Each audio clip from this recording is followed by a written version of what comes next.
Facebook continue sa grande tournée d'excuses, et il n'est pas venu les mains vides. Le réseau social a annoncé mercredi soir une série d'annonces pour restreindre l'accès aux données de ses utilisateurs pour les développeurs de services tiers, ainsi qu'à ses propres services. Ces nouveautés interviennent 2 semaines après les premières révélations autour du scandale Cambridge Analytica. 2 articles de presse avaient alors révélé qu'une entreprise anglaise avait exploité les données de 50 millions de comptes d'utilisateurs Facebook, sans leur consentement. Après avoir mené sa propre enquête, l'entreprise américaine estime désormais à 87 millions le nombre de comptes dont les informations ont été exploitées par la société britannique. Nous sommes une entreprise optimiste. Nous nous sommes longtemps concentrés sur les effets positifs de nos outils. Mais nous n'avons pas réfléchi assez aux abus, et comment les éviter. Je parle des fake news, de la haine en ligne, des soupçons d'ingérence, et maintenant, le contrôle de l'accès aux données par les développeurs. C'était notre erreur, mon erreur, a commenté Mark Zuckerberg dans une conférence de presse.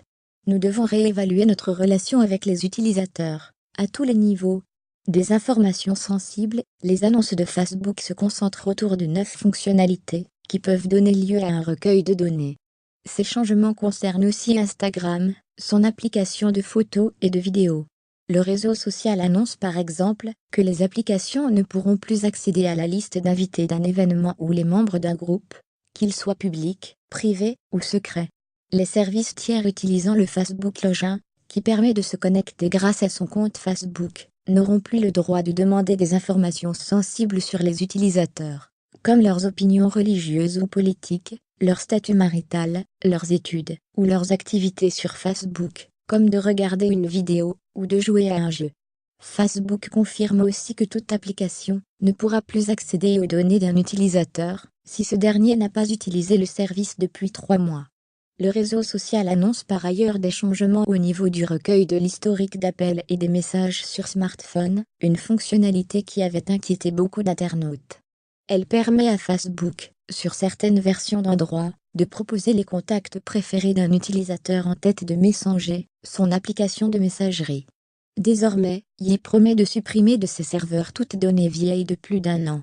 Par ailleurs, Facebook n'y stockera désormais que les informations nécessaires à cette fonctionnalité. Il va par exemple arrêter de recueillir le temps d'appel. Enfin, le réseau social va retirer la capacité de chercher un compte grâce à un numéro de téléphone ou une adresse e-mail. Enfin, Facebook a réitéré plusieurs annonces déjà faites, comme la mise en avant d'options permettant de bloquer l'accès à ces données à des applications, et de mettre fin à ses contrats avec cet agrégateur de données sur certains outils publicitaires. Peu d'effets en France. Mark Zuckerberg doit témoigner devant le Congrès américain la semaine prochaine. Facebook fait aussi l'objet d'une enquête de la FTC, le gendarme des consommateurs aux États-Unis.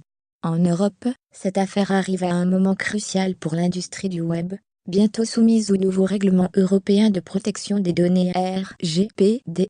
Le texte va forcer Facebook à adapter ses règles pour protéger davantage les informations des internautes européens.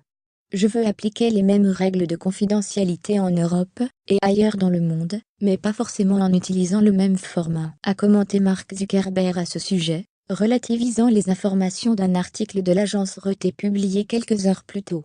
Interrogé à propos du mouvement d'IS de Facebook, qui encourageait les internautes à supprimer leurs comptes sur le réseau social, Mark Zuckerberg a affirmé qu'il n'avait pas observé d'impact significatif sur le nombre d'utilisateurs de son entreprise. Le scandale Cambridge Analytica, même s'il a beaucoup d'ampleur, a surtout affecté des utilisateurs américains. 76 personnes en France ont utilisé l'application Tizzy Digitalif, qui a ensuite transmis ces données à Cambridge Analytica. En comptant leurs amis, dont les informations ont aussi pu être récupérées, 201,667 utilisateurs en France ont potentiellement été affectés par cette affaire. Néanmoins, les conséquences sur de très nombreuses applications, et leur fonctionnement à l'avenir, seront les mêmes partout dans le monde. À New York, le cours de l'action Facebook a toutefois été assez peu touché par ce nouveau rebondissement. À la clôture, elle reculait de moins 0,65% à 155,10 $.